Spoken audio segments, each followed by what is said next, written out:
এখন তেমন কারোর সাথে কথা বলতে ইচ্ছে করে না, মনে হয় না ফোন করে কারোর সাথে 1 মিনিট কথা বলি।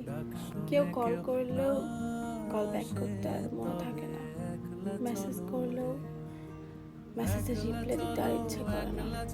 যাদের সাথে কথা না বললেই নয়, কোনো রকম তাদের সাথে কথা বলে সব বিষয় নিয়ে তাদের সাথে কথা বলতে আর ইচ্ছে করে না।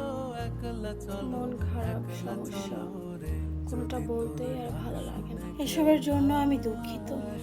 শুধু ভালো লাগে নিজেকে সময় দিতে, নিজের মধ্যে ডুবে থাকতে। ব্যস্ত থাকি আর না থাকি, তবুও নিজের সঙ্গটাই মাত্রাতিরিক্ত খুব প্রিয় হয়ে উঠেছে। যে সঙ্গহীনতায় নিজেকে খুব একা লাগতো, মনে হতো এই পৃথিবীতে সব থেকে আমি একলা অসহায় মানুষ। সেই খারাপ লাগা, একাকিত্ব এখন নিজের প্রিয় হয়ে উঠেছে। এখন অমুক বন্ধু খোঁজ না নিলেও আর খারাপ লাগে না, কেউ ভুল বুঝলেও আর নিজেকে প্রমাণ করতে ইচ্ছে করে না। যারা আমার উপর অভিমান রাখে কিংবা ভুল বুঝে, তাদের কাছে আমি দুঃখিত। আমি নিজের ইচ্ছার বিরুদ্ধে কোনোভাবেই কারোর সাথে আপাতত সম্পর্ক রাখতে বা কথা বলতে পারছি না।